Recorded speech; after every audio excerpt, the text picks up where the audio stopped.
Donnie and Dolly. The team is supported by ableauctions.ca. Closing your business? We can help. All of our guests today, including Brendan Batchelor, standing by, sponsored by Basant Motors. Basant has taken Santa's job, bringing the gifts. Get rates from 4.99%, gifts with vehicle purchase, and much more. Learn more at Basant Motors, BASANTmotors.com. I got to tell you, Delaney's OK Tire in Langley inbox, just before we get to Brendan, all sorts of support for Rick Dollywall. The Vancouver media, Ryan and I included, have to stop talking about Pettersson versus Miller. That's right. What will we do the show on today? Okay, that's right.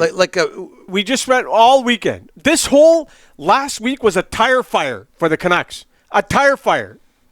So we don't talk about it. Okay, then. But at some point, we got to talk about the games. And JT what are we talking about? Go. And Pettersson start earning. Stop Macklin Celebrini. These are two good players. Start playing like good players. Bottom line. Sorry, I'm going to apologize to Brendan before we get to him, but I have to read this. Colin in Victoria, I think he's had this honor before. It's a submission of the year candidate. Years ago, I remember Kessler and Mitchell got into a fight at practice, later walked into the rink that night for the game, arms around each other and laughing to put the media to rest. Petey and Miller need to do something similar for the media to see them laughing together or joking, even if it's staged, to put an end to the media frenzy. Colin in Victoria. That's not a bad idea. And I mentioned JT Miller said something. It was something like that. It was a pretty good suggestion. We hope to get to that clip later. Meanwhile, Brendan Batchelor he's probably left us now. Is he still there? Voice of the Canucks on 650. Brendan Batchelor joining us now. How are you, sir? I'm doing well. I'm here. Happy holidays, guys. How's it going? No problem. We completely ignore Brendan. Give us a preview of tonight's game. I'm just kidding. What do you know about Pettersson and Miller? What do you believe anyway? Well, I think, like you guys have sort of alluded to already, all of us have been in workplaces where we've either had relationships with people that you got to work with someone you don't like a whole lot or don't get along with or don't see eye to eye with, or you've seen it happen with coworkers, but ultimately you've got to get the job done. And regardless of what may or may not be happening behind the scenes with these two guys, the fact of the matter is they both have to play better. The team has to start winning. And if they do that, then all of the noise around this will be quieted. We were talking about this on the air the other day that, remember the seasons prior to last year where all of these off-ice storylines would come to the forefront, whether it was a Miller back check or him arguing with Luke Shen at the end of a game or whatever it might have been, whether it was about Miller or not. All those things went away last year because the team was good and they won games. And when they're having success, then it's easy to talk about what's happening on the ice. And it's easy for things that might be little fires when you're struggling to be pushed to the side because everybody's having success and doing well. So ultimately, at the end of the day, regardless of what's happening with these two guys or regardless of what's happening behind closed doors in that dressing room, winning cures all. And if they can get back to playing well and helping this team win, then all of the noise around this will get quieted. And Brendan, so Pettersson, no points to 6 games, okay? And Miller, a lot of defensive mistakes. These guys really, seriously, got to figure it out on the ice because it's not working what they're doing in the last few weeks. Yeah, I mean, it's a cliche for a reason, but your best players have to be your best players. Yeah. And, it had been quiet around not just those two guys, but Besser wasn't producing. Garland, hasn't been producing. DeBrusk had gone quiet, but a bunch of those guys hit the score sheet the other night in the overtime loss. So, when you're paying guys big dollars to play key roles in a Canadian market, there's going to be scrutiny when you're not playing well. And, much like I said with the team having success, it applies to those guys individually as well. If you're scoring consistently, if you're producing consistently, if the power play is rolling and you're chipping in offensively and playing a strong two-way game so that we're not talking about missed assignments on game-winning goals at the end of the night, then the noise is going to be quieted and you can just focus on playing. But until you execute at that high level that you're expected to execute at, mostly because we've seen it before from both of these guys. They were both so good in stretches last season, especially in the first half for a guy like Pettersson. that, that's why there's so much scrutiny. That's why there's so much noise around these guys when they're not playing well, because we've all seen what it looks like when they do play well. And that's what the fan base and the media want them to get back to doing, I'm sure. Couple of disturbing trends I want you to talk about. Power play 1 for 11 over the past 5. They've been outshot in 7 of their last 9 games. I think they were at 13 shots on net against Ottawa after 2 periods of play. What's going on with those two things? Yeah, I mean, they've never really been a high shot volume team under Rick Tocchet. That hasn't been the way that they've played. But what that means is you've got to execute on the good opportunities or the good looks you do create for yourselves. And I think oftentimes, and this ties into when the power play struggles and when you struggle for a bit of offense too, you try to make the perfect play. You're trying to, find a perfect tic-tac-toe backdoor tap in to score a goal. And Rick Tocchet has talked about this himself, where he wants the power play to be more aggressive. He wants them to throw pucks to the net and drive the net, bodies to the net, pucks to the net, rebounds. Though that's the way that you can produce if the perfect play isn't there for you. So I think, both at 5-on-5 from an overall shot volume perspective, and then on the power play, just get a few pucks on net, get a few more pucks on net and see what happens. And if you're able to do that, usually good things will happen if you can get bodies there too to create traffic or knock home rebounds.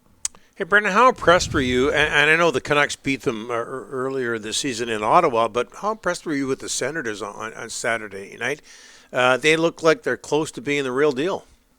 Yeah, they're a fast, young team, and I think the speed was what, I noticed, where they were able to attack quickly in transition. They were able to expose the Canucks a little bit off the rush, as they did on, both the shorthanded goal and the overtime winner, which put JT Miller in the spotlight a little bit. So, Tim Stützle is a heck of a talented young player as well. We saw him create the goal for Sanderson. I thought Sanderson had an unreal night too. So they've got a lot of young pieces that they've kind of built here over the last few years that are coming together.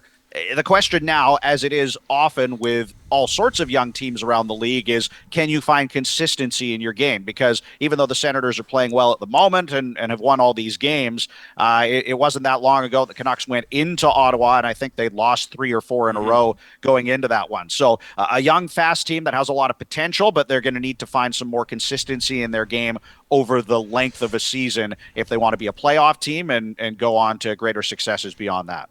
I don't want a playoff spot as we speak in the East. Brendan, you mentioned something there, and we've talked about this before on the show. Do the Canucks look slow? I don't necessarily think they look slow. I think they added some speed on the wings, and, when guys are going well, they can look like a fast team. Like, for example, the Bluger, Heinen, Sherwood line lately. Like, they play fast. They're able to attack. So it's a mentality thing for me more than, the personnel can't skate quickly enough. It's about breaking the puck out of your own zone quickly so you can play fast. And so, I think it starts with some of the lack of puck moving ability on the back end, which is something we've talked about a lot in this market this year as well. And then generating that forecheck and getting in and causing issues for other teams. And it's something that the Canucks do really well on some nights, and on other nights it's not there. And, like I was just talking about with Ottawa, it comes back to that consistency. And I think that's probably one of the most frustrating things for the coaching staff right now is we've seen this team play great games in the last few weeks. Look at the Florida game, look at the Colorado game, but then you juxtapose that with some of the other performances they've had in recent weeks. And, you just want this team to be reliable and know what you're going to get from them on a nightly basis. And, when they do play that way, they can play fast, but when they don't play that way, it doesn't look very fast, and it does look slow, especially when you compare it to a team like Ottawa. Brendan, Hoglander, 2 healthy scratches, back in tonight, top 6, getting another opportunity. He's got to make it work this time because, look, he hasn't scored in 26 games. He hasn't got a point in 21. What are you expecting from him tonight?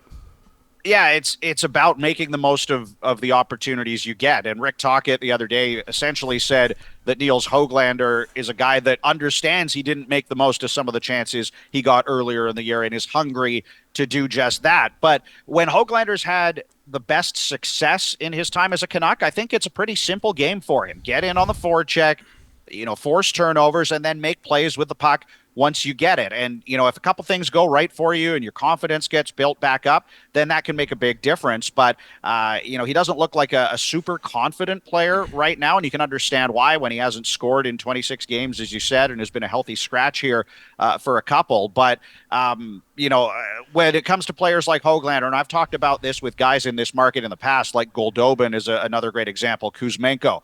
Either you've got to fill the net and be such a great offensive presence that the coach can't move you down the lineup or out of the lineup, or you have to buy into the way he wants you to play. So as much as offensive production would be important for a guy like Hoglander in a top 6 role, I think his two-way game and his 200-foot game are what could make or break him in terms of getting opportunities to play in the lineup and play up the lineup, because it seems right now anyway, the coaching staff doesn't necessarily trust him in some of those spots. And until he can round out his two-way game and not be a liability in his own zone, I would imagine that would continue. Brandon, before we let you go, I just want to tell you this. Little Donnie and Dolly trivia here. For a couple of years now, Paul Dolan, the front runner in terms of the worst Zoom background. and I've got to tell you, you're hearing about it. You don't like my closet wall here in the background? Bifold doors. Like you're hearing about it in the Delaney's inbox. Let me tell you that. Well, you know what that teaches me? It teaches me I need to dress flashier, because last time you guys complimented me on my plaid and didn't mention the background at all. So I'm going to have like a neon shirt next time. There you go. Very nice. Very nice. We are getting some requests for you to open those doors, but it's Christmas time. We don't want you doing that, okay? There's our gift to you. Brandon, thanks for this. All the best. Merry Christmas. Happy holidays. And to you and to all your viewers and listeners as well. Thank you. You bet.